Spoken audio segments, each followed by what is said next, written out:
आपको उतारती है। और सीधे तरह स्पष्ट तौर पर जो हमारे संवाददाता भी बता रहे थे कि कैसे एक डेडिकेटेड मेट्रो लाइन यानी कनेक्टिविटी का खास ख्याल रखा गया है। और भारत मंडपम की भी आप बात करें तो सीधे यहाँ पर सुप्रीम कोर्ट का जो स्टेशन है वो आपको लेकर के जाता है भारत मंडपम में मेट्रो लाइन के ही जरिए। और मेट्रो को तो एक तरह से लाइफ लाइन कहा जाता है नई दिल्ली का। और ये 940 करोड़ रुपए खर्च किए गए हैं डेडिकेटेड मेट्रो लाइन जिसको आज समर्पित किया जा रहा है। और इसके एक्सटेंशन को आज राष्ट्र को समर्पित करने की दिशा में आज एक बहुत बड़ा कदम। और आप जानते हैं कि इंडिया इंटरनेशनल कन्वेंशन सेंटर को भी आज राष्ट्र को समर्पित किया जाएगा, बल्कि पहला फेज यशोभूमि का पहला फेज जिसको आज प्रधानमंत्री राष्ट्र को समर्पित करेंगे। ये थोड़ी देर पहले की तस्वीरें जो स्पेशल जो मेट्रो परिचालन किया गया।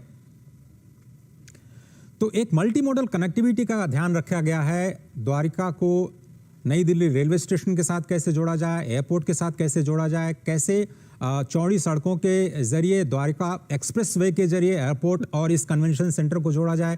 साथ ही साथ नई दिल्ली से मेट्रो कनेक्टिविटी के जरिए जो हमारी एयरपोर्ट की एक्सप्रेस लाइन है उसके जरिए कैसे इस कन्वेंशन सेंटर को जोड़ा जाए, जिससे केवल 20 से 25 मिनट में नई दिल्ली में भी जो रह रहे हैं हमारे विदेशी मेहमान या फिर जो कन्वेंशन में भाग लेने के लिए जो डोमेस्टिक और इंटरनेशनल प्लेयर्स हैं वो कैसे जल्दी से उस कन्वेंशन सेंटर पे जा सकते हैं। 20-25 मिनट्स की दूरी में मेट्रो के जरिए उसका एक अंतर्राष्ट्रीय स्तर पर एक ज़बरदस्त मुजाहिरा आज किया जाएगा। और आप देखेंगे कि ये जो तस्वीरें अभी हमें मिली हैं यशोभूमि की वो बहुत ही आश्चर्यजनक है और सुखद आश्चर्यजनक है कि किस तरह से इतने बड़े कॉम्प्लेक्स को तैयार किया गया है कन्वेंशंस के लिए, एग्जीबिशंस के लिए, इंसेंटिव्स के लिए, जिसको आप माइस टूरिज्म कहते हैं। माइस टूरिज्म की अगर हम बात करें तो ये बहुत सारे जो ट्रेड हैं जिसमें रोजगार के संभावनाएं खोलता है, क्योंकि आपको कन्वेंशन ऑर्गेनाइजर्स चाहिए, एग्जीबिशन के ऑर्गेनाइजर्स चाहिए, डेस्टिनेशन मैनेजमेंट कंपनी चाहिए जो उसको पूरा का पूरा मैनेज करेंगी,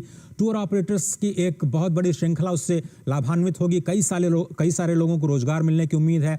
पब्लिक रिलेशंस का काम काफ़ी बढ़ जाता है जब भी किसी भी देश में एग्जीबिशंस की संख्या जब ज़्यादा बढ़ती है। हैनोवर मेसे का जिक्र कर रहे थे जयंत कृष्णा जी, मुझे भी मौका मिला था हैनोवर मेसे फेयर में उसी मेक इन इंडिया के लॉन्च के अवसर पर उस जगह पे जाने का, और वहीं से शायद प्रेरणा लेकर के। और हैनोवर मेसे जर्मनी का एक ऐसा शहर है जिसकी पूरी की पूरी इकोनॉमी एग्जीबिशंस पर निर्भर है। वहाँ पर जब एग्जीबिशंस नहीं होते हैं तो लोग अपने घरों को बंद करके घूमने चले जाते हैं, केवल एग्जीबिशंस के टाइम में आते हैं और वहाँ का हर घर होटल में तब्दील हो जाता है। वहाँ पर लोगों को जो ब्रेड एंड ब्रेकफास्ट स्कीम्स के जरिए लोगों को अपने घरों को रेंट करने का मौका मिलता है, जो लोकल इकोनॉमी है उसी से ड्राइव होती है। तो क्यों नहीं हम अपने भारत को माइस टूरिज्म में जो केवल अभी 1% का योगदान देता है पूरे दुनिया में, उसको हम क्यों ना बढ़ा करके 2%, 3% पर ले जाएं। और यही जो हमारी नेशनल स्ट्रैटेजी है टूरिज्म की, जिसमें माइस टूरिज्म को लेकर के जो स्ट्रैटेजी बनाई गई 2022 में, उसमें हमने कोशिश की है कि अगले 5 साल बहुत ही इंपॉर्टेंट होने जा रहे हैं माइस टूरिज्म के लिहाज से, जिसमें हम अपने देश के कंट्रीब्यूशन को, जो कि वर्ल्ड के माइस टूरिज्म में केवल 1% है, उसको दोगुना करना चाहते हैं, 2% तक ले जाना चाहते हैं। जो वर्ल्ड रैंकिंग है उसमें भारत की रैंकिंग अभी 28वीं है।